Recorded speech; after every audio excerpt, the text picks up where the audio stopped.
Ito na. Sige po, before we start po, let us all pray po muna.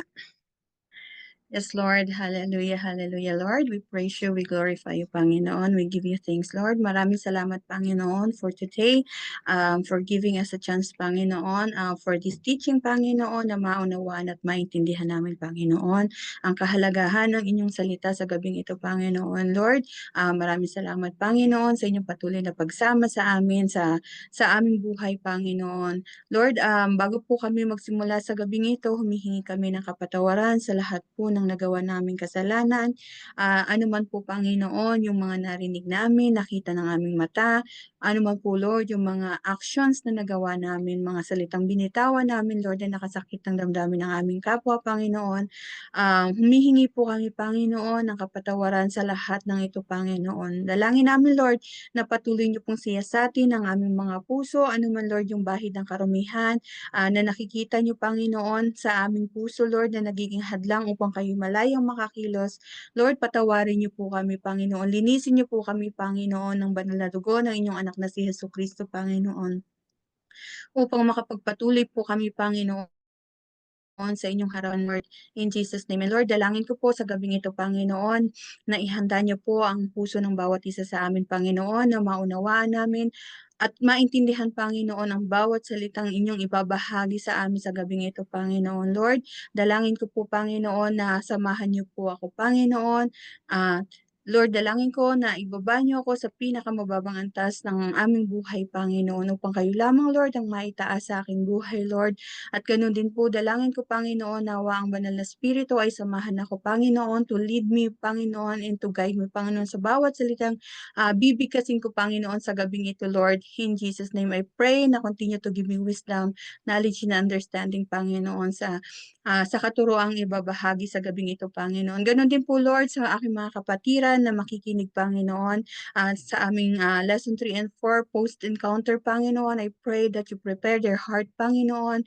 Give them, Lord, the good soil, good heart, Panginoon, that they may absorb, Panginoon, every words, Panginoon, that they may heard tonight, Panginoon, in Jesus' name. Maraming salamat, Lord. Dalangin ko po ang inyong patuloy na pagsama sa aming kalagitnaan sa gabing ito, Panginoon, hanggang matapos, Lord, ang aming pag-aaral sa gabing ito. And to you, Lord, we give all the glory, the highest praises, honor, and adorations. In Jesus' name we pray. Amen and amen. Amen po. So, ang ano po natin ngayon is lesson 3 and 4. At isi-share ko lamang po yung ating teachings.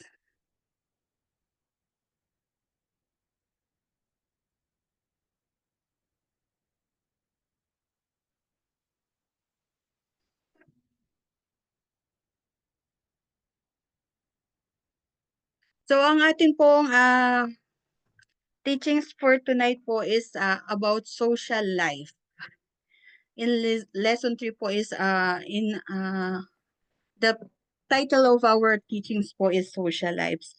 Sabi nga po, we are social beings by nature. Amen. So we need others in order to fulfill yung yung scriptures po in Genesis chapter 2 verse 18. Sabi po doon, it is not good that a man should be alone. Amen. So tayo daw po ay hindi dapat nag-iisa. So kailangan natin ang bawat isa in order to fulfill these scriptures that no one should be alone. Amen. And in Christianity po, hindi ibig sabihin na when we are in Christianity, we become isolated. No po, kasi 'di ba, as a Christian, we need to learn how to manage our relationship within our social circle without letting them have a negative impact on us. Amen. Kasi sometimes, 'di ba, kapag nagiging Christian tayo, when we accepted Jesus Christ and we become a born again Christian, um, sometimes sinasabi ng ibang tao na nagbabago na tayo, 'di ba? We tawag dito, inilalayo natin yung sarili natin sa makamundong gawain, pero dapat hindi po natin ilalayo ang sarili natin sa kanila, bagkus dapat po magkaroon tayo ng positive influence on them. Sabi nga po sa Jeremiah chapter 15 verse 19, sabi po dito, let them return to you but you must not return to them. Amen. So kailangan po imbes na tayo ang madala pabalik sa kanila, let us bring them closer to God. Amen. Not us bringing closer to them.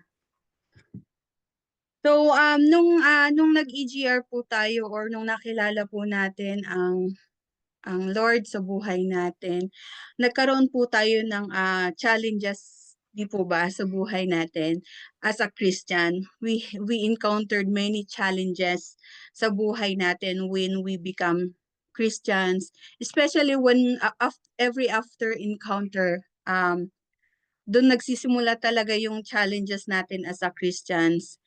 Unang-una po is doon sa mga tao na nasa paligid natin. Amen. Kasi after receiving Christ, yung first issue po na dinidil po natin doon is yung ating family, di po ba? Or yung mga friends na nakapaligid sa atin, or yung mga workers and acquaintances na meron tayo, di po ba? Kasi kilala nila tayo kilala nila kung anong meron tayo, kilala nila kung ano yung pagkatao natin. And all of a sudden, when we become Christians, when we encounter God sa buhay natin, nagbago tayo, di ba? We chose to follow what the Lord wants for us, di po ba?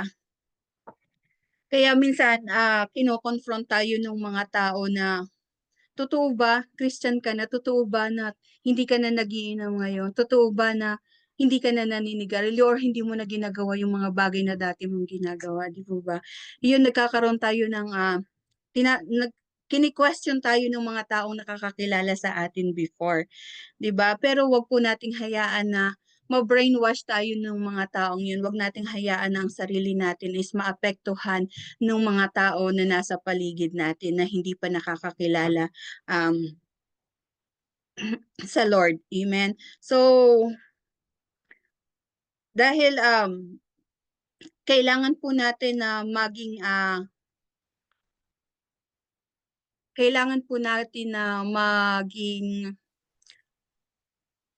matatag sa ating pananampalataya. Kailangan po natin na tumayo, panindigan natin yung pananampalataya natin simula nung nakilala natin si Jesus Christ sa buhay natin. Kayo po mga kapatid, tatanungin ko lang po kayo, na-encounter nyo, naranasan nyo din po ba yung mga ganon nung nakilala nyo si Jesus Christ? Pwede po ba kayong mag-share ng experience nyo noong hindi pa kayo nakakilala kay Jesus Christ at nung nakilala nyo siya, ano yung pagbabago, ano yung mga naranasan yung challenges sa mga tao na sa palibot nyo, ano yung mga naririnig nyo tungkol sa inyo na sinasabi ng mga dating nakakakilala sa inyo? Ako na sis muna. Sige po, bro. College po ako nun eh. Close kami nung kaibigan ko. Well, close ko pa rin naman siya. Kasi isa kong kaibigan Christian talaga, yung best friend ko. Sumama ako sa kanya. Tapos, yun, doon tinanggap ko ang Lord. Tapos sabi sa akin ng kami, pakitang tao daw yun. Pakitang tao lang daw yung pagpunta ko sa church. Kasi There's yun, tapos nabawasan yung number one talaga yung pagmumura talaga. Kasi dati super lutong ko magmura eh. Yan, praise God. Na yun yung sa mga major na nagbago. Thank you. Thank you. Praise God, brother. 'Di ba? Nakikita nila yung kaibahan nung hindi ka pa nakakilala, and then nung nakakilala ka na, kaya minsan kini-question ka, totoo ba? Ganun ka na, nagbago ka na. Totoo ba hindi ka na nagmumura? Ganun na parang kini-question nila yung pagkatao mo na, eh, dati naman hindi yan ganyan di ba? Yun nga, sabi mo, Brother Ben, pakitang tao ka lang di ba? So, talagang dumarating tayo sa mga challenges na ganon. Ano po, hindi po, hindi po tayo exempted sa mga ganung bagay kasi kahit sino na nakakilala sa atin before, nung hindi pa tayo nakakakilala sa Lord, talagang kapag nakita nila yung malaking pagbabago sa buhay natin, talagang ki-questionin nila, totoo ba? Totoo ba yung pinapakita mo? Amen. Kayo po si Sherry or Sistine, meron po ba kayong gustong i-share? Ako sis yung dati kasi ako nagiinom din.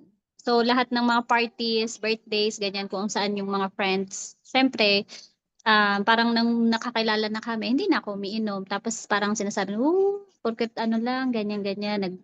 Porket nagbago daw kami ng church, ganyan. So, but anyway, I choose to live a godly life na kasi after nung nakakilala. Kasi what's the sense of following Jesus if you're not, 'di ba, following His command or yung mga mas makakabuti para sa iyo. So yun, kahit na minak nila kami before, ngayon naman, ano na nila, tanggap na nila.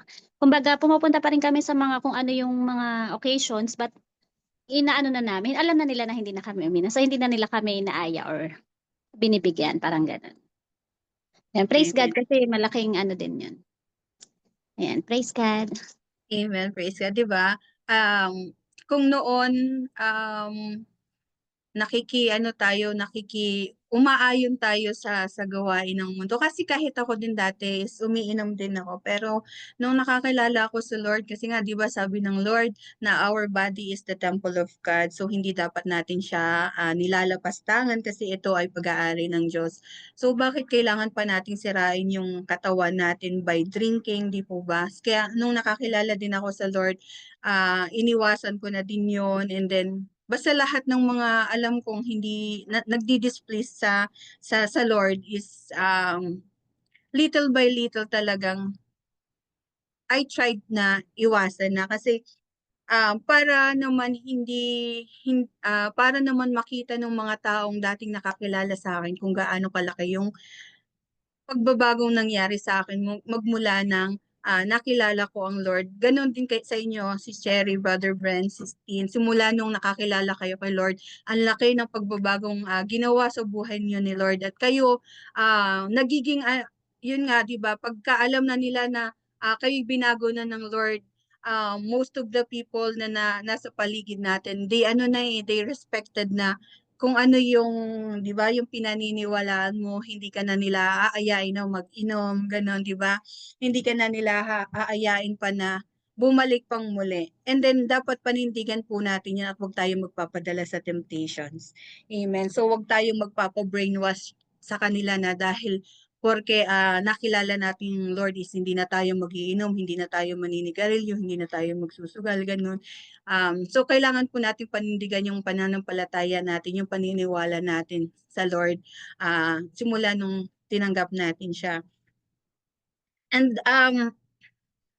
number 2 challenges po na kinakaharap natin is yung kung paano tayo magbe-behave in front of the believers. Amen. So how to behave in front of non-believers. Paano daw po tayo magbe-behave in front of non-believers? Number 1 po is act calmly and with convictions. Amen. So it will not be hard to face questions that are intentionally antagonistic if you are fully convinced that you have made the right decision and chosen what is the best way. So this knowledge will give you security and conviction. So hindi daw po mahirap na ipagtanggol yung sarili natin kung ki-questionin tayo ng mga taong nasa paligid natin about sa paniniwala natin kung alam natin na tama yung ginawa natin. Tama yung pinili nating desisyon sa buhay natin na sumunod tayo sa Lord. Amen. Kasi ang Lord, kapag kainuna natin, kapag pinili natin ang Lord sa buhay natin, ibinigay niya sa atin yung Holy Spirit to lead us, to guide us, and to help us na ipagtanggol tayo, bibigyan niya tayo ng tamang words, ng tamang knowledge, ng tamang wisdom kung paano natin sasagutin yung mga questions na ibinabato sa atin ng mga taong nasa paligid natin. Amen po ba? Di ba parang si Jesus yung sa kwento sa Luke chapter 20 verse 22 to 26 nung question siya na is it lawful for us to pay taxes to Caesar or not? Hindi po ba? But sinabi ni Jesus, why do you test me? Show me a denarius. Whose image is inscriptions does it have? Sabi ng mga nagki-question kay Jesus Christ, it's Caesar's. And he said to them, render therefore to Caesar the things that are Caesar's, and to God the things that are God's. Amen. And then doon po natahimik, hindi nakaimik yung mga taong nagki-question sa kanila kasi alam nila na tama si Jesus Christ, di po ba? Kaya po kung ano tayo ay pag-aari ng Lord, we are for God's. Kaya kapag tayo ay pag-aari ng Lord, kaya kailangan lamang po na tayo ay para sa Diyos lamang. Amen po. So that same Jesus is by your side, so you do not need to be intimidated. Sabi nga po in Romans chapter 10 verse 11, who believes in Him will not be put in shame. So hindi tayo po babayaan ng Lord kapag naniwala tayo sa Kanya kahit na anong test, kahit na anong pag-question ng mga taong nasa paligid natin, basta pinanindigan natin na tayo ay para sa Diyos, tayo ay para sa Diyos at hindi tayo mapapahiya. Amen. Hindi tayo ipapahiya ng Diyos. Dahil naniniwala tayo na tayo ay para sa Diyos. Amen po. So, act naturally and calmly responding, saying, now I am truly enjoying life and you guys know what you are missing. Amen. So, if they respond with irony and criticism, don't get upset. Keep calm and tell them you are not going to renounce what you now believe just to make them happy. So panatiliin po natin na tayo po ay matatag nating pinapanghawakan ng ating pananampalataya na no matter what, hindi po natin itatakwil ang pananampalataya at ang pagkilala natin sa Diyos just to make them happy. Amen. Kaya po, huwag tayong padadala sa pressure na ibinabato sa atin ng tao na nasa paligid natin just to satisfy their desire. Amen po. Dahil kapag nakita po nila na we stand in our faith, they will respect us. Amen. To the point na kapag may mga problema sila na mismo yung lalapit sa atin, sila na mismo yung hihingi ng payo sa atin. Amen po. Kaya patuloy lang nating panindigan yung ating pananampalataya na tayo ay para kay Jesus at si Jesus lang, si Lord lang ang sinusunod natin. Huwag nating hayaan na ibigay yung desire nila na maibalik tayo sa mundo. Amen po. Bagkus panindigan po natin kasi makikita natin i-respect nila kung ano yung pinaninindigan nating pananampalataya to the point na sila mismo ang lalapit sa atin na hihingi ng prayer, hihingi ng advice sa atin, hihingi ng gabay sa atin. Ano po natin yan na kapag tayo ay nanindigan sa ating pananampalataya, nanindigan tayo sa ating paniniwala, na si Jesus Christ lang ang ating Lord and Savior, na kahit anong gawin ng tao sa paligid natin, we stand strong in our faith. Hindi po tayo mayayanig ng kahit na ano man ang kahit na nino man. Amen. So remember po, nothing makes the kingdom of darkness happier than an angry or out of control Christian. So kapag tayo po ay nagpadala sa tukso ng mga taong nasa paligid natin that are non-Christians, and then nagalit tayo sa kanila or nagkaroon tayo ng out of control anger sa kanila dahil sa mga sinasabi nila, it makes them happy. It makes them mas nagsasaya sila kasi nakikita nila na tayo hindi natin kayang panindigan yung ating faith kay Lord. Amen po. The adversary enjoys this because when you get angry, you lose your authority with people, which give your opponent reason to ridicule you. So the wisest thing to do is to put Peter's advice into practice. Sabi nga po in 1 Peter chapter 3 verse 15, be sanctified the Lord God in your hearts and always be ready to give a defense to everyone that asks you a reason for hope that is in you with meekness and fear. Amen. So sa lahat po ng ginagawa natin, sana po ay magkaroon tayo ng submissive heart. Amen. And be sanctified the Lord God in our heart and always be ready to give defense to everyone that asks you a reason for hope. Amen. So number 2 po is worry about pleasing God and not man. Satan will try to make you afraid of what others will say and how they may ridicule you. He may tell you that to fail in the eyes of men or to lose acceptance from a group of people in the worst thing that could happen. Many allow the enemy to deceive them in this and deny Jesus in order to be accepted by friends. So if you are ashamed of God, it is because you do not love Him enough and prefer being approved by man more than God. Consequently, you will end up without God's approval and ultimately without man. Amen. So, ayan nga po, di po ba? Kapag nung nakilala natin si Lord, Satan will try na itinatry niya na makuha ulit tayo. Tinatakot niya tayo na sinasabi niya, minsan di ba binubulong sa atin ng kaaway, hindi ka naman karapat-dapat eh. Hindi ka naman hindi ka naman tawag dito, dahil nag-walk ka na pupunta kay Lord, hindi ka na tawag dito, hindi ka na belong sa amin, ganito. Hindi ka na tawag dito, iba ka na, nag-iba ka na, hindi ka na yung taong nakilala namin before, hindi ka na yung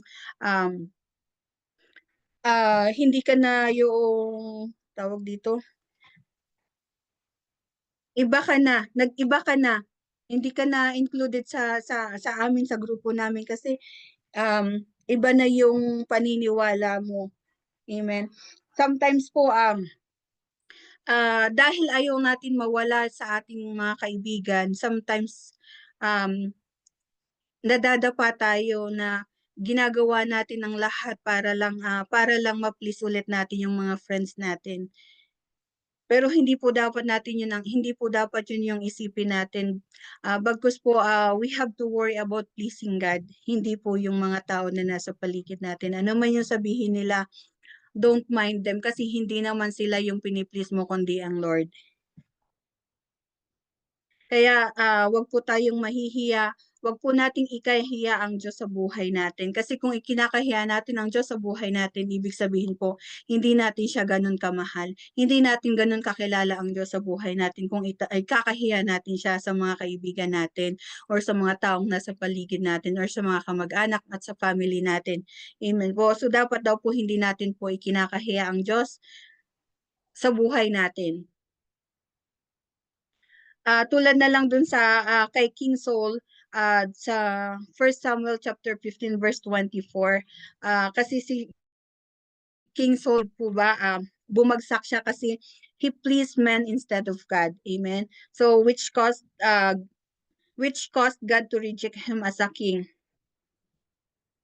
And it's also caused Saul to lose his influence over God that raised up a man.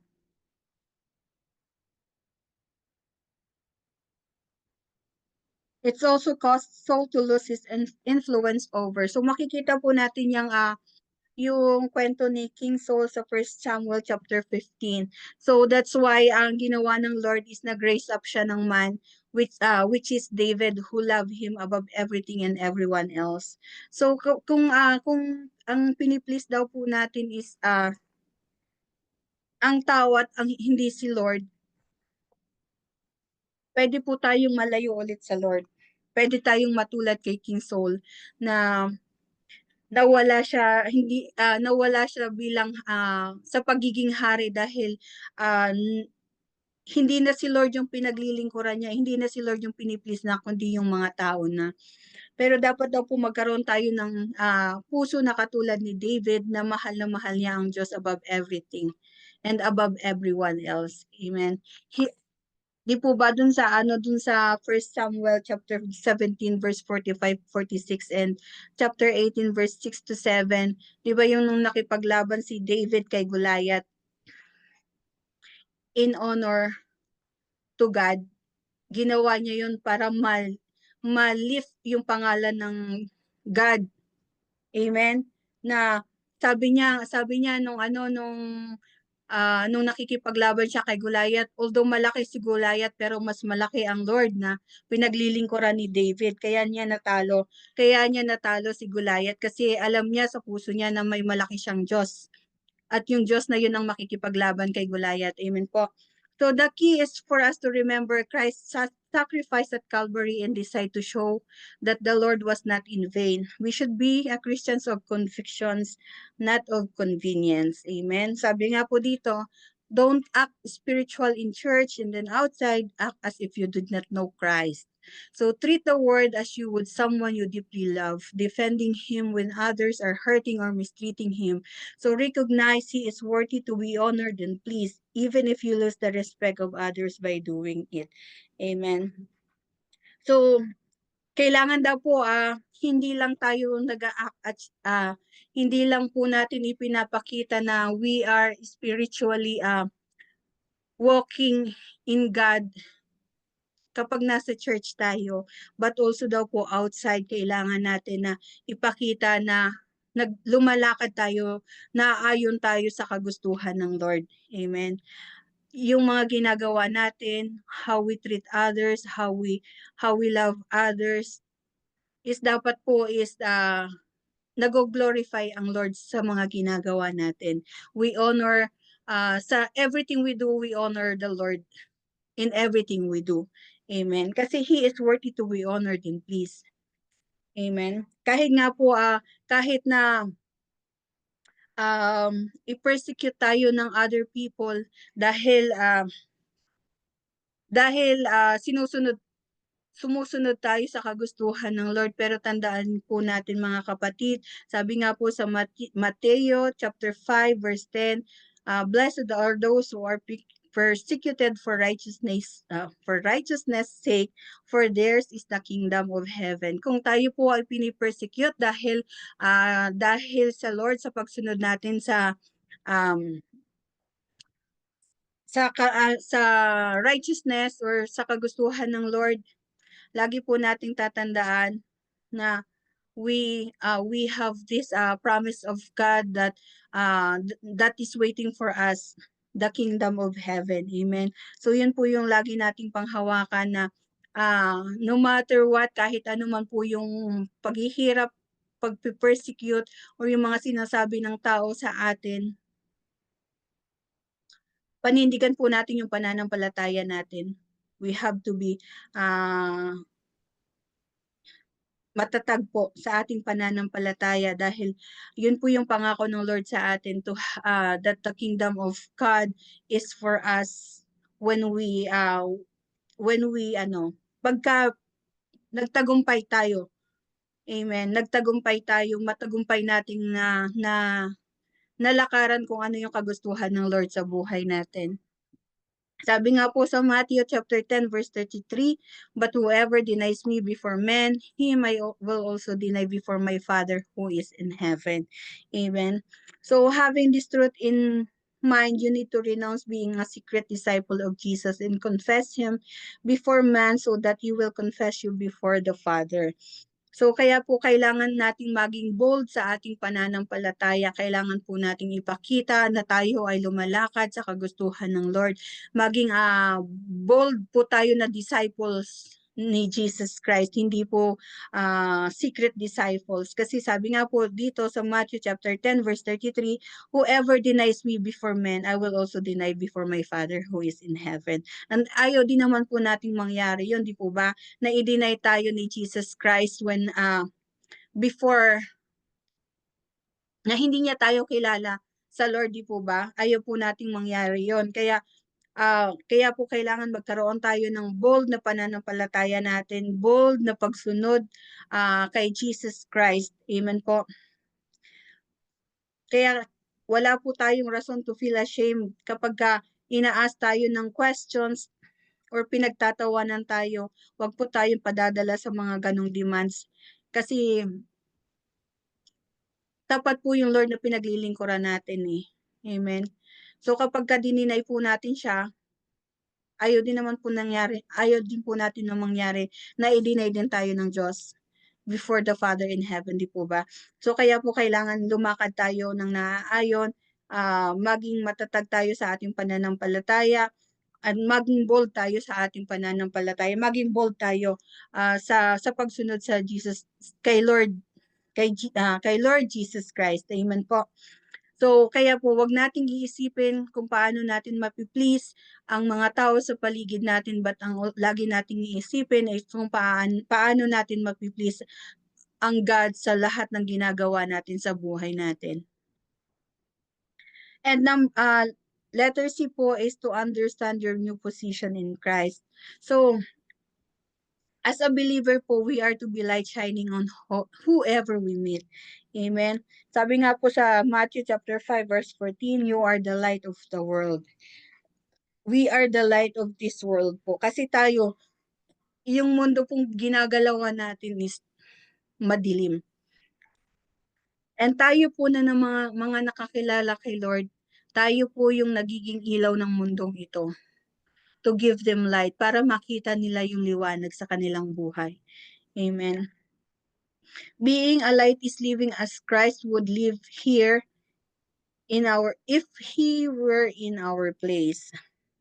So we have to make difference in the world. It seems crazy to those accustomed to their old way of life, but they cannot understand because they are carnal and unspiritual. So, sabi nga po sa 1 Corinthians chapter 2 verse 14, but the natural man does not receive the things of the Spirit of God, for they are foolishness to him, nor can he know them because they are spiritually discerned. Amen. So yung mga hindi pa nakakakilala kay Lord, hindi talaga nila maiintindihan ang Diyos. Kaya dahil hindi nila wala ang pagsama ng banal na spirito sa kanila. Amen. Kaya po kailangan po natin malaman yung position natin dito sa mundong ito. Kung sino ba tayo. Amen. Na tayo ay ginawang light of this world to give light to other people para maunawaan nila, para makilala nila ang Diyos sa buhay nila dahil sila yung mga taong hindi nauunawaan kung gaano kabuti ang Lord sa buhay nila. Hindi nila kilala ang Diyos sa kanilang buhay kasi wala yung pagsama ng banal na spirito sa katauhan nila kasi hindi nila kilala si Jesus Christ as their Lord and Savior. That is why others do not understand the path you have chosen. But you need to convince that you have made the right choice. Time will prove you right and you will be able to say, sabi nga po sa Ephesians chapter 3 verse 20, now to him who is able to do exceedingly abundantly above all that we ask or think according to the power that work in us. Since you have God on your side, all which attack you calling you a fanatic, crazy, or religious will eventually see that that your God is real and that your decision was wise and true. So being a light might make some people feel uncomfortable as your new lifestyle will highlight their bad habit and customs. Amen. Sabi nga po sa Bible, in John chapter 3 verse 20, for everyone practicing evil hates the light and does not come into the light, lest deeds should be exposed. Amen. So lahat daw po nung nagpa-practice or gumagawa ng kasamaan ay galit sa liwanag. Kasi natatakot sila na yung mga ginagawa nila will be exposed. Amen. So for this reason, they will try to deny Christianity and what it represents and get you to fall back into your old way of life, which produce nothing good. So sabi nga po, in Proverbs chapter 1, verse 10 and 15, sabi po dito, my son, if sinners tempt you, do not consent. My son, do not walk in the way with them. Keep your foot from their path. So, kailangan daw po iwasan natin na ma-tempt tayo. And wag nating hayaan na lakaran natin muli kung ano yung nilalakaran nila or yung nilakaran natin before. Amen. It teaches us to separate ourselves from our past life and keep away from people that had bad influence on us and lead us to sin, deceiving us that it is the right thing to do. So wag po nating hayaan na maibalik po ulit tayo dun sa dating tayo, sa dati nating nilakaran, but instead i-separate po natin yung sarili natin from our past life and dun sa mga tao na alam po natin na nagiging bad influence sa atin para maibalik ulit tayo dun sa dati nating kinalagyan or dati nating nilakaran. Amen. So wag po tayong palilin lang sa mga ganong gawain. So we need to understand that the world does not want the best for us, but for us to drown in a life of slavery and emptiness. That is why we need to be wise and choose through friendships that will help us become better people. Amen po. So there's a situation po dito where a young woman returned from an encounter weekend very motivated for Christ but began spending a lot of time with her lifelong friend. So the friend pressured her to conform to the old sinful activities they used to do. So one day when they were together, the friend asked her to visit a nightclub, but the young woman refused. Ano pong ginawa ng friend niya? Sabi po nung friend niya, you don't refuse a friend. And so ang ginawa nung woman na kagagaling lang sa encounter, instead of standing firm as a light in making a difference, she gave into her friend's pressure and went with her.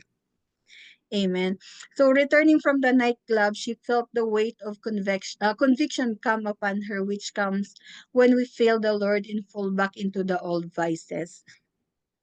Amen. So, kapag nung nakilala natin si Lord sa buhay natin, di po ba nagkakaroon tayo, pag nakakagawa tayo ng mali, nagkakaroon tayo ng conviction, di po ba? So, yun kasi yung magtuturo sa atin na mali yung ginagawa natin. So, it depends upon us kung paano natin tatanggapin yung conviction na ibinigay sa atin ng Holy Spirit, kung tatanggapin ba natin ito as good or as bad. Because some people kapag nakakaramdam ng ganong conviction, they tend to tumalikod na lang.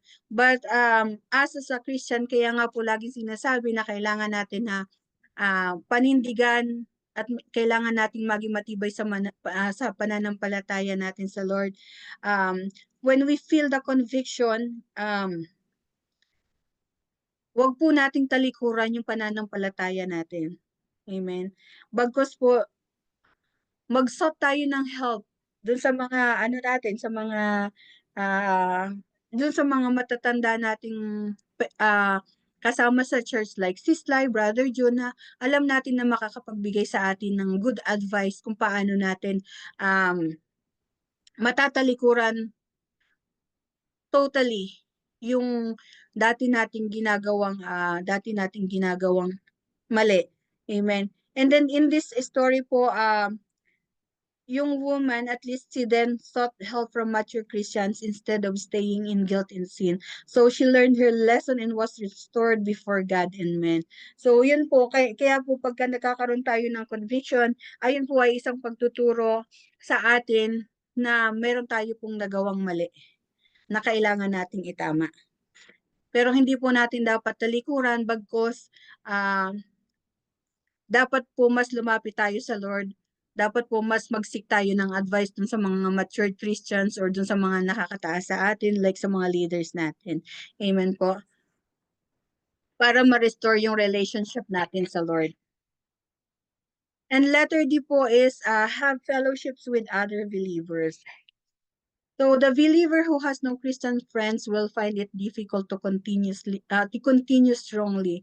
So you must make a new group of friends who share your new way to life. To do this, you must apply Proverbs chapter 18 verse 24. Sabi po dito, a man who has friend must himself be friendly. So, kailangan daw po natin maging friendly. Amen. Talking with people in the church, knowing how to listen and understand Knowing how to listen and answer them courteously will help you make friends and learn to love and value them. Amen. The best way to make a new friend is by faithfully going to a cell group or yung ginagawa po nating life group, yung mga meetings po natin, and then yung sa Sunday service po natin. Amen. Always have an open and friendly attitude that instill confidence in those to whom you talk. So, and when we are talking daw po to others, don't use abrupt responses in conversation such as yes, no, and fine. Kasi kapag ka ginamit daw po kasi natin yung mga phrases na ganon is it leave people you are talking to without a subject of conversation and without the desire to talk to you again. Amen. Kasi kapag ka ang sagot lang natin kapag nakikipag-usap tayo, yes, no, I'm fine. Parang tinapos agad natin yung pag-uusap, di po ba? Parang pinapakita natin na wala tayo sa mood na kausapin sila or wala tayong ganang makipagkwentuhan or makipag-usap sa kanila, di po ba? It is important that you become friends with the most committed people in the church. They will challenge your life by keeping you from becoming mediocre or from a self-righteous attitude because you no longer practice the shameful sins of the past. In Proverbs chapter 13, verse 20, advises us, he who walks with the wise men will be wise, but the companions of fools will be destroyed. It is not wise to spend time with the wrong people who have a negative influence over your life and provoke you to turn back from God. They will cause you to backslide and renounce the Christian life. Their constant pressure may overwhelm you, and this releases sins and eventually ruin. Amen. Alam niyo po ba yung kasabihan na tell me who you walk with and I will tell you who you are. Amen. So, kaya po mahalaga na sinusurround po natin yung ating sarili with the positive people, with the godly people, or yung mga fellow believers po natin. Kasi nga po, we can tell who the people are kung sino po yung mga kasama nila or kung sino yung lagi nilang kausap. Amen? Kasi those people with whom you feel the most comfortable and with whom you share the most are the biggest reflections of who you really are. So, tell me who you walk with and I will tell you who you are. Amen? May question po ba kayo? Okay lang po. And next po is, take the challenge to win your friends. So, i-take daw po natin yung challenge na makapag-win tayo ng ating mga kaibigan. So, paano po natin magagawa yon? Number 1 po is show the positive things that God has done in you. Amen. So, be a good testimony to your family, friends, and acquaintances. Sabi nga po ni Paul in Romans chapter 2, verse 21 and 23-24, you therefore who teach another, do you not teach yourself? You who preach that a man should not steal, do you steal? You make your boast in the law. Do you dishonor God by breaking the law? For the name of God blasphemed among Gentiles because of you. So nothing is more harmful in winning others than to say one thing and do another. That is why you need to be consistent wherever you are. If you do fail, have an attitude of humility, restore the damage done, and allow your lives to reflect the love of God. Amen. So, kailangan po natin maging consistent sa ginagawa po natin. At kailangan po natin maging good testimony sa ating family, sa ating mga kaibigan to win them. Amen po. Letter B po is to share with wisdom. To share with wisdom po, kailangan daw po nating, meron po tayong mga kailangang i-avoid. Meron po tayong mga kailangang hindi natin dapat gawin. Tulad po ng number 1, Avoid assuming a condemning attitude, showing up as being super spiritual and looking others as a vile sinner. So wag daw po natin tong gagawin na i-assume natin yung nagko-condemn tayo sa ibang tao na yung parang napaka ano natin, napaka malinis natin na parang wala tayong kasalanan, and nakikita natin yung ibang tao sa paligid natin na napaka-dumi, napaka-makasalanan. Hindi daw po, dapat po ina-avoid natin yung mga ganong bagay. Number 2 po is don't use terms around them such as hallelujah and praise God. This sounds good. Sorry. This sounds good in church, but for someone who does not know God, this can be strange. So avoid po natin yung paggamit ng hallelujah and praise God when we are with someone na hindi pa po nakakakilala sa Lord. Amen po. And letter C po is, do not mention about learning to speak in tongues or about deliverance to non-Christians. This will be very hard for them to accept or understand. Amen? Kasi naalala ko, si Sis Jackie yata yun. Naalala ko si Sis Jackie one time nung sinabi niya na parang nagulat siya nung bago pa lang kami na may nag-speaking of tongues. So ganun po, lalo na po yung mga non-Christian or hindi pa nakakakilala sa Lord. Kahit po ako, matatakot ako kapag ganun na nakarinig ako nung nag-speaking of tongues na hindi ko pa naman kilala ang Lord. Ano yun? Bakit ganun? Parang nakakatakot naman. 'Di ba? Baka may sinasabi na siyang masama laban sa akin, hindi ko alam. So dapat po nating iwasan yun na mag-mention tayo about sa speaking of tongues, kasi mahirap po siyang maunawaan, mahirap po siyang maintindihan lalo na po ng mga non-believers. Amen po. And letters D po is do not force your beliefs and doctrines on anyone. Huwag po nating ipagpilitan yung pananampalataya natin sa mga taong hindi pa nakakakilala kay Lord. Amen. Kasi yun yung lalong magiging yun yung lalong magiging way para hindi natin ma-win yung taong yun. So kapag ka po nag-win tayo ng ating kaibigan, wag po natin ipagpilitan yung kung ano yung pinaniniwalaan natin. Let the Holy Spirit be the one who convict the people of their sins. Hindi po tayo yon. Amen po. And then avoid pointless discussion and meaningless arguments that instead drawing people closer to God actually drive them far away. So ayun po, iwasan po natin yung mga pointless discussion at mga arguments po na instead na mas mailapit po natin sila sa Lord is mas tumakbo pa sila palayo, kasi nga dahil dun sa mga discussion or dun sa mga sinasabi natin na napaka-meaningless naman. Amen po. Lalo na po sa mga non-Christian na tao. So ito po yung mga kailangan po nating i-avoid or kailangan po natin na hindi po natin kailangan gawin kapag nagwi-win po tayo ng souls or nagwi-win po tayo ng kaibigan natin or ng ating family. Amen po ba? And letter C po is include your friends in your prayer. Prayer has the power to change everything. That is why you should take advantage of it and win your friends to the Lord. It is much better to have your friends on your side than against you. Amen. Sabi nga po dito, there was a young man who was accustomed to living a very unruly life. When he came back from an encounter, he immediately showed a change in lifestyle.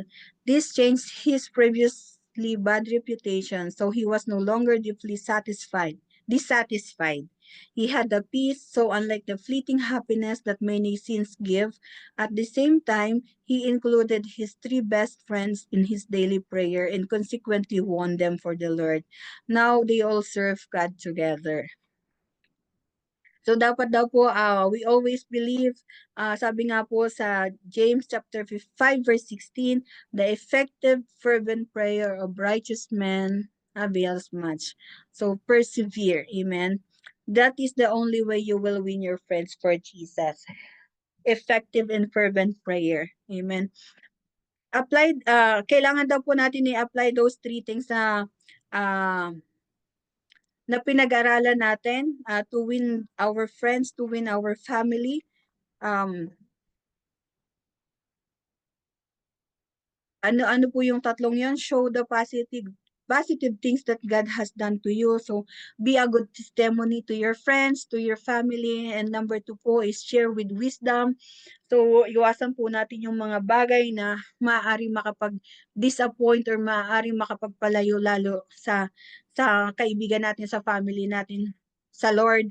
And then, let us all include them in our prayers. So, remember that you have the answer for the world's need. Therefore, if at first they reject you, don't understand you, or don't accept you, persevere in thinking right and acting correctly. This will make you strong in faith and godly purpose. In time, they will search for what you have, and one day you will see them enjoying the blessings that come from living in Christ. Sabi nga po ulit kanina, di po ba, sa Jeremiah chapter 15 verse 9-10, let them return to you, but you must not return to them. Amen. So, kailangan po tayo ang makadala sa kanila palapit sa Lord, hindi tayo ang dadalhin nila palayo sa Lord. Amen po. So, ayun lang po yung yung sa lesson 3. So, sa lesson 4 na po tayo. May tanong po ba kayo sa lesson 3? Okay na po.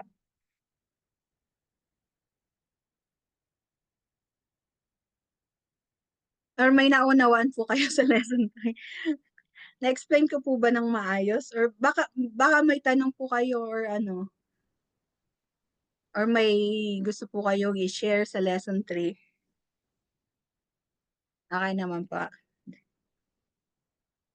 So, lesson 4 po natin is about the word, the fountain of life. Meron po ditong isang story. On a certain occasion, a young man purchased a liner ticket to take an extensive trip. So, it was his dream that come true. During his trip, he ate almost nothing since he had spent all of his money on the ticket. So he did not think he could afford to pay a restaurant bill on the ship. And on the last day of the journey, feeling he could no longer endure the hunger, he headed to the restaurant saying to himself, even if I have to pay the bill by washing dishes, I must have a proper meal. So what a surprise he had when he asked the waiter for the bill, and the waiter said, "No, sir, you do not owe anything. Your ticket covers all meals during the voyage." So, madalas daw po tayo ay katulad nitong itong lalaking naglayag nito na sumakay sa ship. Amen. So,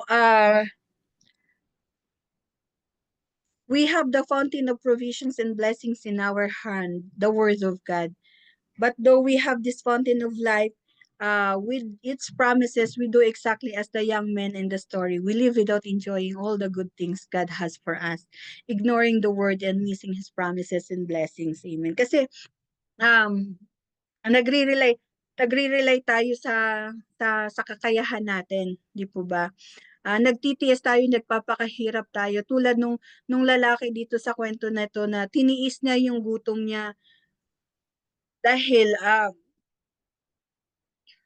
ayaw niyang ayaw niyang magbayad kasi wala na siyang pambayad. Sabi niya nga, wala na siyang pambayad. Pero nung nagugutom na siya at hindi niya na kayang tiisin yung gutom niya, sinabi niya sa sarili niya na kahit na maghuhugas siya ng plato, basta magkaroon lang siya ng sapat na pagkain gagawin niya.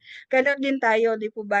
Yung maraming promises ang God pero sa buhay natin, pero tayo hindi natin pinaglalaanan ng oras or hindi natin pinaglalaanan ng attention yung mga provisions at blessings na ibinibigay ng Lord sa atin. Bagkus ginagawa natin yung lahat ng makakaya natin sa sarili nating kakayanan para lang mapunan lahat ng pangangailangan natin. So, gano'n din po tayo, parang binabaliwala natin kung ano yung kayang ibigay ng Lord sa buhay natin. So, we we miss those promises and blessings ng Lord sa buhay natin kung patuloy nating babaliwalain yung mga provisions and yung mga blessings na pinagkakaloob sa atin ng Lord. So sabi nga po, we need to love the word and follow its instructions just as a captain of ship follow his compass. Doing this, we'll learn how to act with wisdom and get the most we can out of the Bible for our lives. So the Bible is the greatest of all treasures. It has the answer to all our needs, tell us how to manage our finances and how to deal with problems, family, and emotions. Sabi nga po sa Joshua chapter 1 verse 8, this book of the law shall not depart from your mouth, but you shall meditate it day and night, that you may observe to do according to all that is written in it. For then you will make your way prosperous, and then you will have a good success. Amen. So God has given us His word for a purpose po. It is to be our daily guide by which we walk, and it is the measure of all our decisions and circumstances. So it must be the center of all na ginagawa po natin kasi ito po yung ating daily guide. Amen po. Siya po yung nag-guide sa atin, siya po yung nagbibigay sa atin ng advice sa mga kung ano yung mga dapat nating sundin, sa ano kung ano yung mga dapat nating gawin sa buhay natin, sa mga desisyon natin, especially sa mga circumstances na pinagdadaanan natin. Amen po. Sabi nga po in Psalms chapter 19 verse 105, your word is the lamp to my feet and a light to my path. Amen po. Ang salita daw po ng Diyos, ang gabay sa ating paglalakad sa mundong ito at ang liwanag sa ating daraanan. Amen po. So God inspired different men in diverse time and cultures to write the word, the Bible, so we could know Him and receive His promises. But how are we to understand, make use, and practice the word to make our ways prosperous and right? So paano daw po natin i-approach yung salita ng Lord? To be able to receive the most from the Bible, we need to learn to read with right attitude po. So how to approach the Word of God? We need to have the right attitude po. Sabi po dito, that is to say, with an expectation to receive with the counsel of wisest being in the universe. So we must realize that the Bible is the means through which God speaks to His beloved, which is us, the church. So we need to read it with the same interest and focus that a person in love would read a letter from his girlfriend, reading it over and over again to catch all that is conveying. Amen. So you need to ask God to open your understanding just as Jesus did for his disciple in Luke chapter 24 verse 25 ay 45. Sabi po dito, and he opened their understanding that they might comprehend the scriptures, para po maunawaan yung salita ng Lord. Amen po. This is a fundamental that we might comprehend the scriptures. This is fundamental for working of the word in your life. So when our understanding is open, the word becomes light and you will be able to understand the things in a way that will actually impact your life. And when the word is able to impact your heart, it becomes your fountain of life. It establishes principles that guide you in your daily life, and it changes the way you think and live.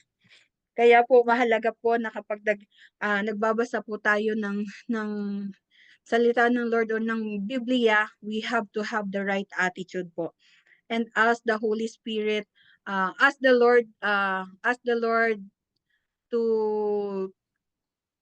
guide us sa tulong po ng Holy Spirit within us, na maunawaan po natin ang mga salita ng Lord na binabasa natin. Amen. Kasi po malaki po ang nagiging impact nito sa buhay natin kapag naunawaan natin yung salita ng Diyos. It changes us. It changes us the way we think and the way we live in this world. Amen po. And number 2 po is meditation.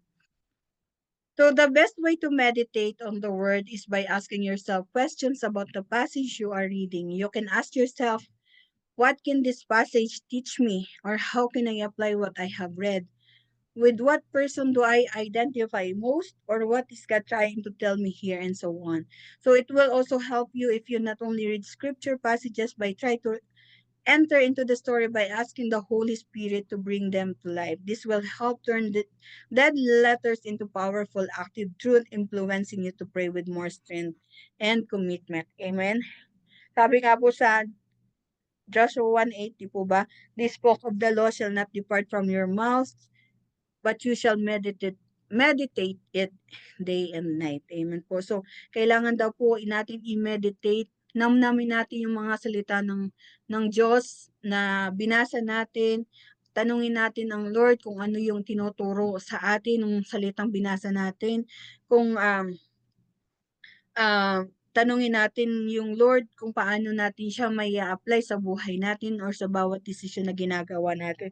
So we must meditate on it po. Namnamin po natin yung bawat salita para tumatak ito sa puso natin. Amen. The invitation to meditate on the book of the law, the word of God, is one we should accept all day and night, not just for a few moments now and again. The word helps, leads, and strengthens us in all our daily activities. And the Lord motivates us in this passage to continually confess the word, saying, "You shall meditate in it day and night." Amen po.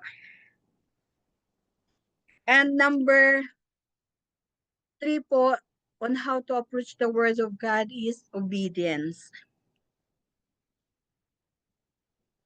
So the purpose of meditating of the word is expressed in Joshua 1:8 when it reads, "But you shall meditate in it day and night, that you may observe to do according to all that is written in it, for then you will make your way prosperous, and then you will have good success." So the object is to learn obedience and have a sensitive heart to do all that God has indicated. The idea is not just to receive information, but that the word of God penetrates in our hearts, impact us, and change our way of living. Sabi nga po sa James chapter 1 verse 22, but be doers of the word and not hearers only, deceiving yourself. Amen. So we need to have an obedient heart that is willingly follow what God has commanded us to do.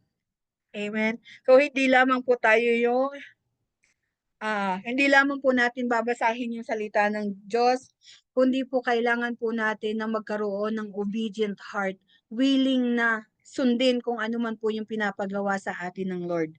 Amen po. So kailangan po natin na magkaroon ng obedience sa salita ng Lord. And letter D po is have a receptive heart. A receptive heart is the one that allows itself to be taught, laying aside all self-reliance. It is one that knows the value of the Bible and never stop learnings from it.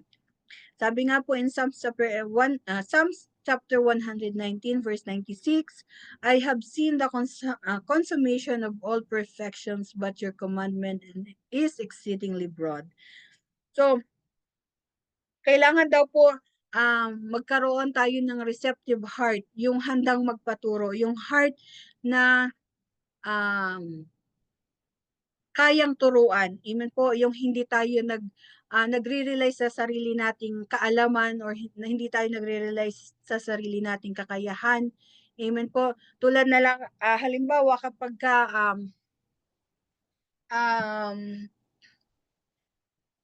meron kasi sa part ng book ng Bible na pag may nagagawa tayong mali and then kapag may binasa tayo na scriptures and then parang sinasabi natin, pinapatamaan ako nito.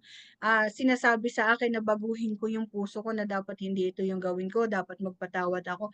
Dapat matuto po tayo na turuan tayo ng mga salita ng Diyos na maitama tayo. Accept po natin kung ano yung pagtatama sa atin ng Lord. Ganun din po kapag halimbawa may nagagawa tayong mali sa church natin or may mga bagay tayong hindi kaya-ayang nagagawa and then halimbawa si sister i-approach tayo kasi may nakita siyang mali sa atin. Dapat po and then kakausapin niya tayo at tuturuan niya tayo, itatama niya tayo. Dapat po magkaroon po tayo ng receptive heart. Magpapaturo po tayo kung ano po yung sinabi nung nakakataas sa atin. Dapat po susundin natin yun. Pero hindi po tayo magkakaroon dapat ng tawag dito. Hindi po tayo Huwag po tayong magkaroon ng rebelled heart. Amen. Bagkus magkaroon po tayo ng receptive heart na handang magpaturo. Amen po. Kasi hold on to the word and as read it every day. Ano po siya, it give us it give us a good soil that is capable of receiving the seed. Amen po. And receiving and producing fruit 30, 60, and 100-fold. So kapag po tayo ay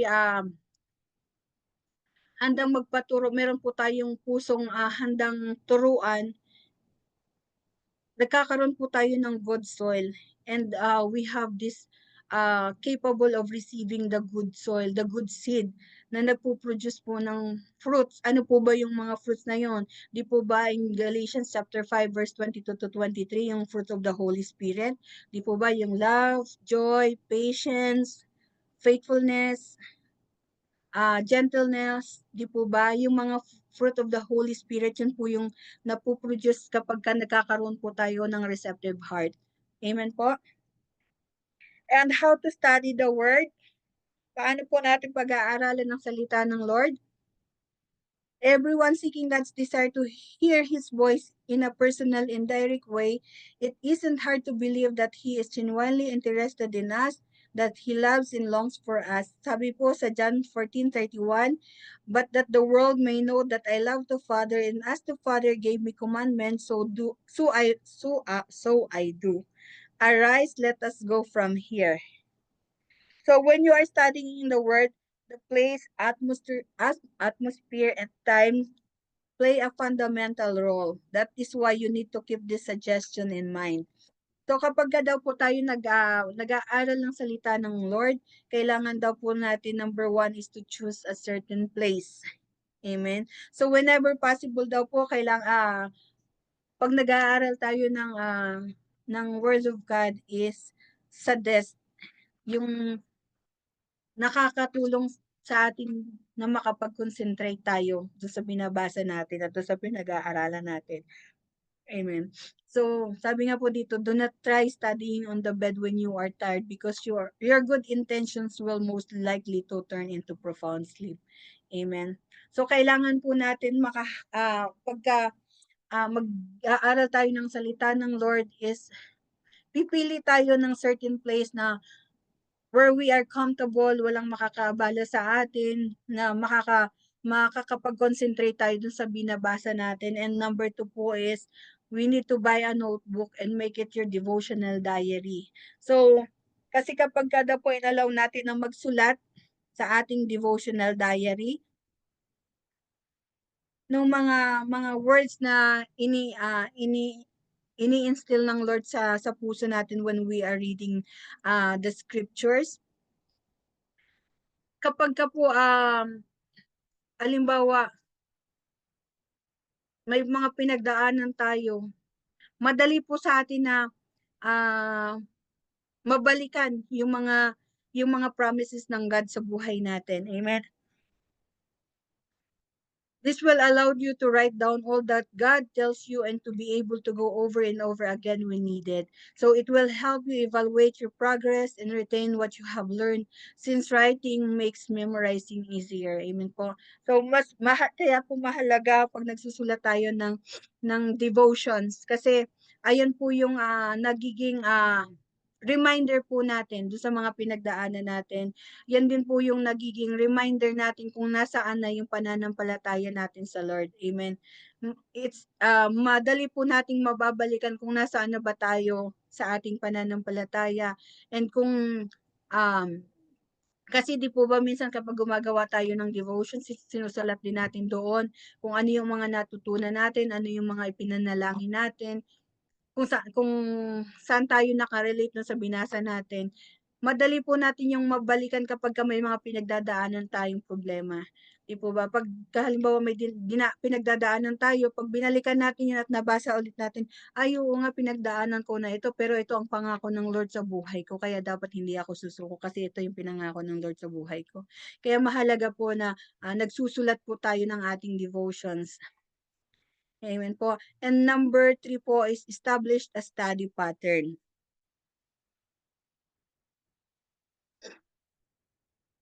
So, doon po sa established study pattern, we can, ano po, 'pag ano po tayo, pwedeng, 'pag nagbabasa po tayo ng Word of God, pwede natin gawin na, halimbawa, ngayong gabi or every night magbabasa ako at least 1 chapter a night. Amen. So, kailangan po meron tayong pattern na sinusundan or, um, or this night babasahin ko yung book na ganito, tatapusin ko 'to. So, kailangan po may mga sinusundan tayong preference para, nakakapag-interact po tayo sa Word of God every day. Amen. Kami po ni brother just, nagbabasa kami ng book. Ang ginagawa namin, 4 chapter or sometimes 5 chapters a night, and then 'pag nagbabasa ako, after ko magbasa ng isang chapter, tatanungin ko siya, "Anong naunawaan mo?" Ganito, ganyan. So, nag-i-establish po tayo ng pattern para madali po nating tawag dito, malaman kung nasaan na po tayo. Amen po. You can do this by determining the amount of time you are to spend by establishing how many chapters you will study. So, keep it the same every day para madali po nating malaman kung nasaan na tayo at kung gaano na tayo kalayo dun sa binabasa natin. And letter D po is plan your daily devotions. Tayo po di po ba sa JIL Museo or sa JIL, yung gumagawa tayo ng devotions at may sinusunod po tayong, steps like yung, MPQA, yung message, yung promise, yung commandments, yung warning, and yung applications. Amen po. Pero meron din po kaming, meron din po akong isa pang, ah, paggawa ng devotions na itinuro sa Glorious na tinuro ko before, yung SOAP, which is yung scriptures, observations, applications, and prayer. Parang mas madali po kasing gawin yun 'pag nagde-devotions. Pero dito po sa ano ng JIL, ang pinapa-implement po nila is, 'pag gumagawa tayo ng daily devotions is to use the MPQA, which is the message from God for today. Kung ano yung binasa mo na nagbigay ng impact sa'yo nung time na nagbabasa ka. And then yung promises nung God sa buhay mo, yung blessings ng God na binigay niya sa iyo, na prinamis niya sa iyo. For example, yung 1 John chapter 3 verse 22, sabi po dito, and whatever we ask, we receive from Him because He keep His commandments and do those things that are pleasing in His sight.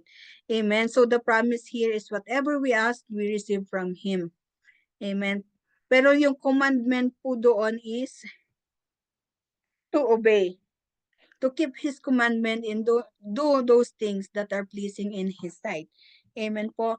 So, and then kung ano yung applications mo doon sa nabasa mo. So, you need to establish a specific plan about how you are going to do this and map out the step that will accomplish it. If your Bible study does not produce a change in you, you have not really studied. So, ito po dapat, kaya po dapat, maunawaan po natin yung binabasa natin kasi kung hindi po natin, nauunawaan yung, binasa po natin, wala po siyang nagiging impact sa buhay natin at hindi po nito mababago. Hindi po niya tayo kayang baguhin. It will not produce changes in our life kapagka hindi po natin, masyadong pinag-aralan kung ano po yung, tinuturo sa atin ng salita ng Lord. Amen. So ito po yung mga dapat po natin sundin sa ating daily devotions, message, a message from God for today, yung promise ng Lord sa buhay natin, and yung commandment to obey. And if there's a warning, kung ano yung warning ng Lord na ibinigay dun sa nabasa natin, and yung personal applications po natin, yung mga kung paano po natin siya i-a-apply sa personal na buhay natin dun sa binasa po natin. So yun po yung mga steps on how to make a devotions po. Amen?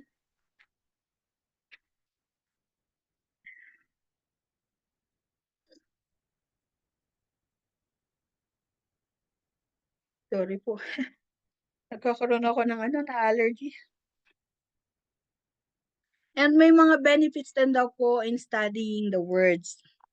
Number 1 po, it help us to conquer sin.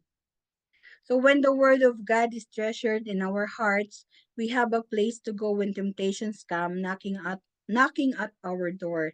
So the Holy Spirit remind us of a specific passage that will give us the victory. So Jesus used them the word to overcome the devil 3 times as he came to tempt him by saying, "It is written." Kaya po mahalaga na alam natin at pinag-aaralan natin ang salita ng Diyos na para pagdating sa mga oras na tinitempt tayo ng kaaway, meron po tayong pinanghahawakan. Amen po. Tulad na lang ng tinempt si Lord, di po ba nung nagugutom siya, tinempt siya ni Satan na kung totoong anak ka ng Diyos, gawin mong tinapay itong mga batong ito. Pero anong sinabi niya? It is written. Di po ba na hindi lang sa tinapay nabubuhay ang tao kundi sa salita ng Diyos. Amen. So mahalaga po na alam natin ang mga salita ng Lord at kailangan po natin itong itago sa puso natin para ah, it help us para mapagtagumpayan po natin yung mga temptations na ibinabato sa atin ng kaaway natin. Amen po. Sabi nga po in Psalms chapter 119 verse 11, "Your word I have hidden in my heart that I might not sin against you." So it help us conquer our sins. Kasi alam po natin at pinangahawakan po natin yung salita ng Lord. Meron po tayong laban, meron po tayong panangga sa kaaway. Amen po. And letter B po, it prepares us to confront doctrinal errors. Amen. So in Paul's letter to Titus, he explained it like this, holding fast the faithful word as he has been taught, that he may be able by sound doctrine both to exhort and convict those who contradict. Amen. So it prepares us po to confront doctrinal errors para hindi po tayo maligaw sa katuruan. Amen po. Tulad na lang po sa panahon ngayon, marami na kayong makikita sa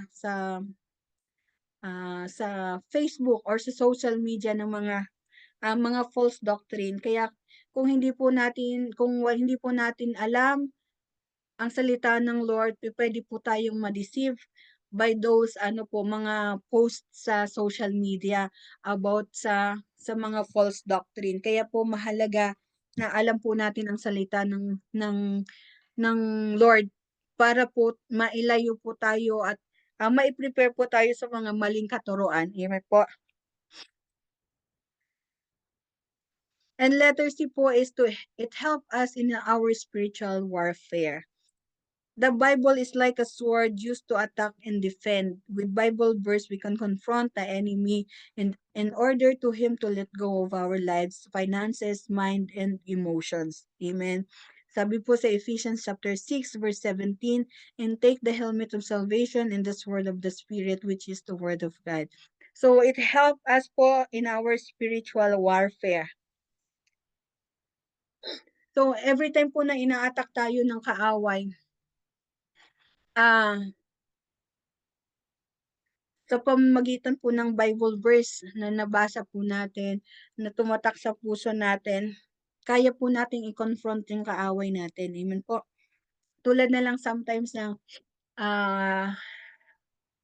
nung nakakilala tayo sa Lord, di po ba, madalas ibinubulong sa atin ng, ako po, mismo sa akin personally, sometimes may mga pagkakataon na pag tumatayo ako sa harapan, laging bumubulong sa akin yung kaaway, "Oh, hindi ka naman karapat-dapat diyan na tumayo sa harap kasi napakamakasalanan mo, ang dami mong ginawang hindi karapat-dapat na hindi ka na nag-displease sa God before." Yung alam mo yun, laging ibinabato sa iyo yung kaaway na hindi ka naman karapat-dapat na tumayo diyan dahil napakamakasalanan mo, dahil napakarumi mo. Amen. Pero dahil alam natin yung salita ng Lord, dahil alam ko yung salita ng Lord in 1 John 1:9 na sabi nga doon, if we confess our sins, He is righteous and just to forgive us. He is faithful and just to forgive us and cleanse us in all our unrighteousness. Amen po. So pinatawad na ako ng Lord kasi inihingi ko na ng tawad yung nagawa kong kasalanan.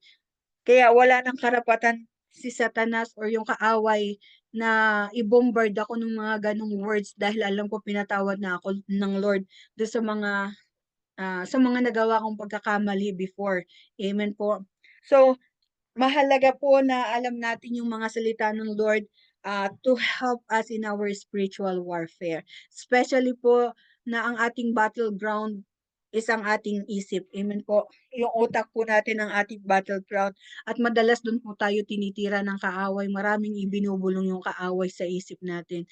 Kaya dapat po marami din dapat tayong alam ng mga salita ng word na panghahawakan natin para malabanan natin kung ano man yung ibinabato sa atin ng kaaway natin. And letter D po, it makes our prayers powerful. So Jesus promises that if the word endures in us, we will obtain the answers to all we ask. Sabi nga po in John chapter 15 verse 7, if you abide in me and my words abide in you, you will ask what you desire and it shall be done for you. Amen. So if we abide in Jesus and we abide in His word, kahit ano pa yung i-ask natin sa Kanya, kaya niya yung ibigay sa atin. Amen. Sabi nga po sa Matthew chapter 6 verse 33, di po ba? Seek first the kingdom of God and His righteousness and all these things will be added unto you. So kailangan po patuloy po natin na isik ang God sa buhay natin.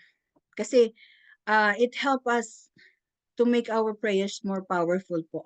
If we abide in God, if we abide in His word, it help us to make our prayers become powerful. Kasi the prayer of a righteous people is powerful. Amen po.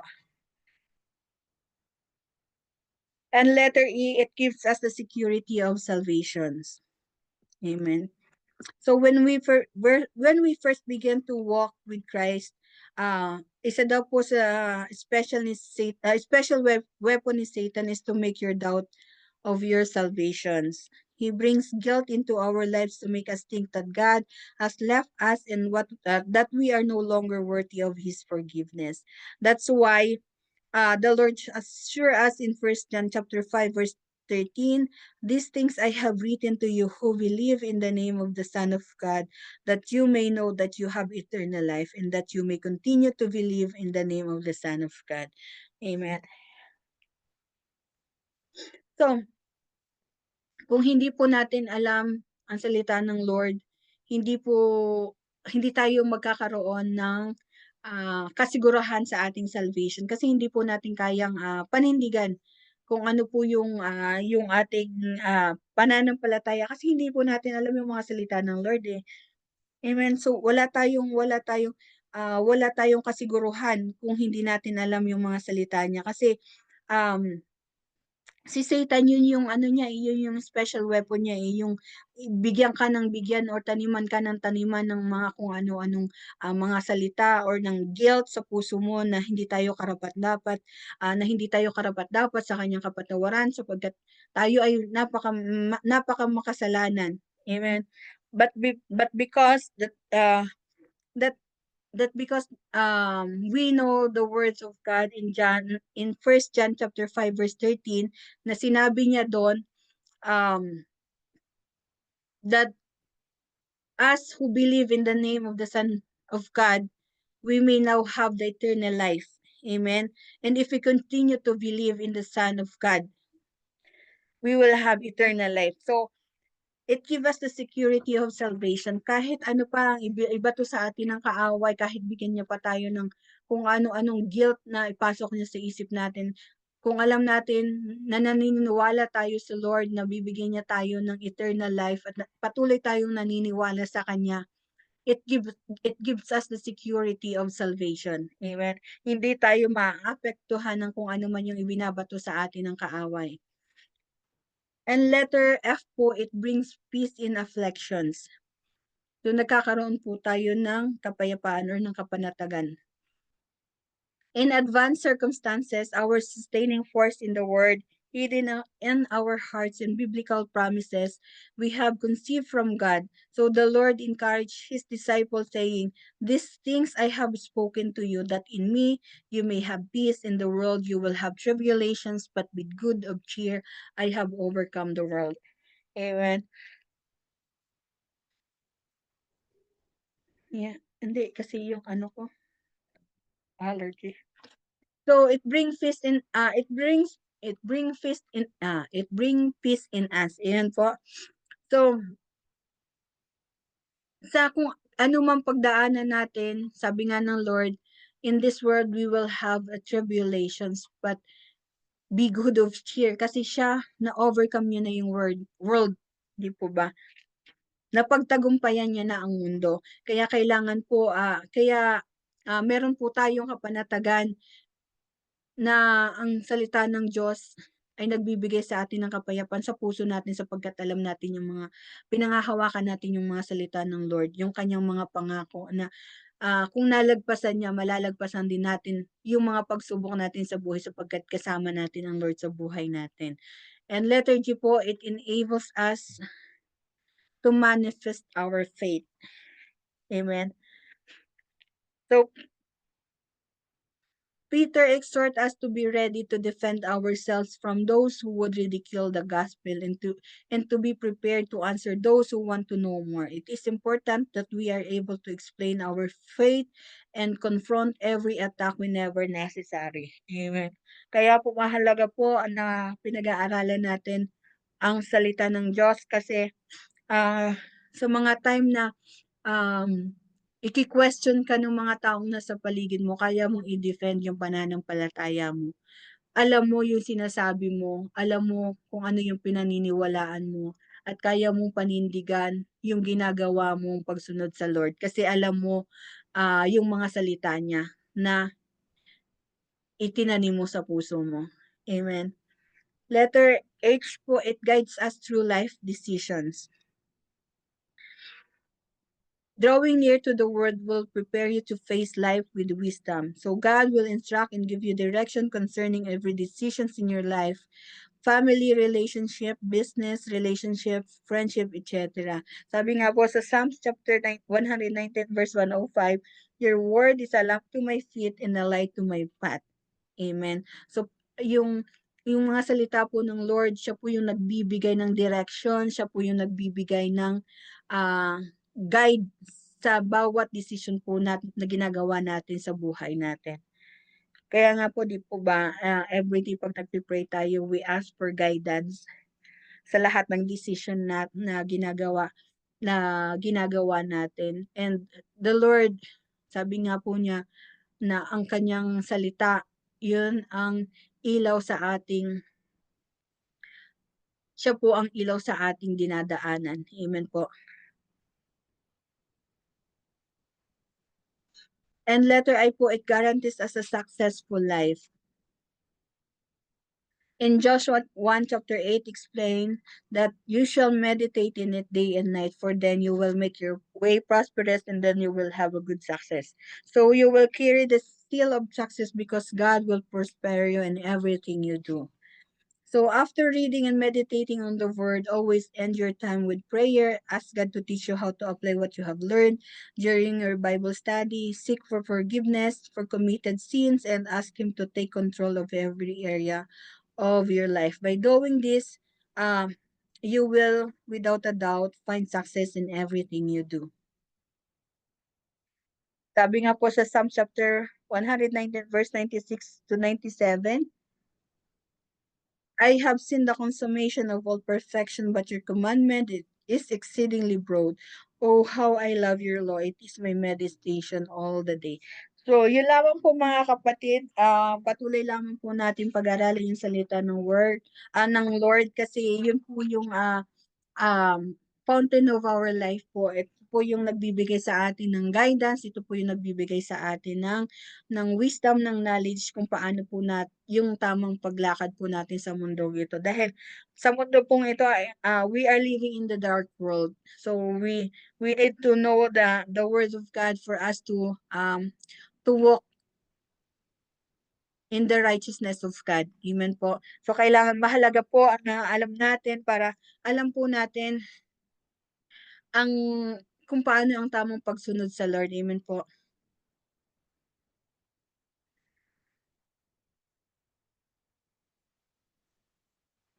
Kasi when we know and when we meditate the word of God, it will lead us to success. So do not forget po na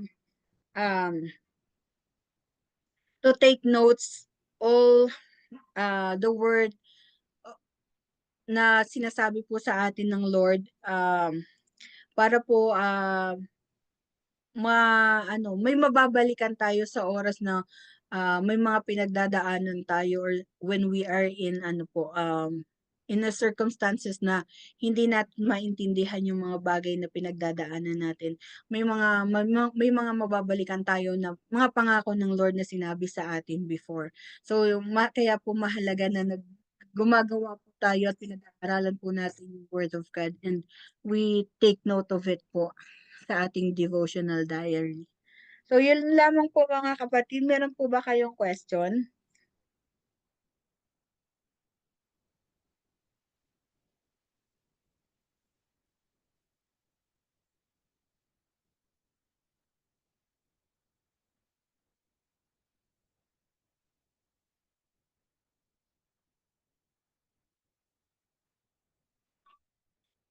Meron po kayong question or meron po kayong i-share or something? Okay naman Pagpasensya. ako, sis. Sorry Okay. po. Sorry po, pagpasensyahan nyo na ako, ina-atake ako ng allergy ko. So, okay na po tayo. Thank you po mga kapatid. Brother Ben, pwede mo po kami pag-lead for closing prayer? Sige. Sige tayo. Yes, salamat po. Thank you, Father God. Thank you, Lord Jesus Christ. Thank you, Holy Spirit, for this night, Panginoon. Salamat po, Lord, sa lesson 3 and 4 na binahagi ni Sis Rose, Panginoon. Nawa, Lord, ang mga amin natutunan, amin narinig, Lord God, ay hindi lamang ma-retain sa aming mga isipan, Panginoon, kundi may apply namin to, Lord God, in our daily lives, Panginoon. Salamat, Lord God, sa buhay ni Sis Rose na ginamit mo tonight, Panginoon. I pray, Lord, na patuloy niyo po siyang i-bless. Gabayan, Lord God. And I pray, Lord, na patuloy niyo po siyang gamitin, Lord, para sa inyong kaharian.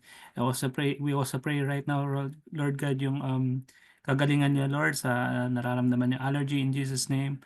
Ito'y mawala na in the mighty name of Jesus, Lord God, at manumbalik, Lord, sa normal yung kanyang nararamdaman, Lord, sa kanyang katawan. Tonight, Lord, nagpapasalamat kami, Lord, sa lahat ng aming natutunan. I pray, Lord, na sa aking mga kapatiran, Panginoon, mula kay Sis Jackie, Lord, na makikinig ng recorded video na ito, Panginoon, kay Sis Tin, kay Sis Cherry, at ganoon na rin sa akin, Lord God. Gabayan niyo po ang bawat isa, Lord God. Patuloy niyo po kaming i-bless. Patuloy niyo kaming lingapin, Panginoon, Lord God. At patuloy niyo kaming samahan, Lord, sa aming Christian journey, Lord God. Salamat, Lord. Muli, sa inyo naman po papurit, pasalamat, pagdakila. In the mighty name of Jesus, we pray. Amen and amen. Thank you po Thank you mga po. kapatid. Thank you, God sis. bless. Thank you, Sis Rose. God God bless you. bless. Thank you po. Thank bless you po. po mga Bye-bye. kapatid. God bless.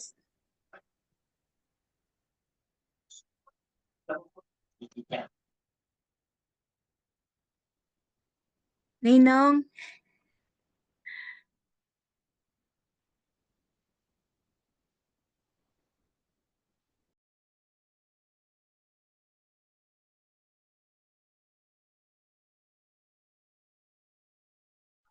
I see, sorry na, sa meeting lang din ako.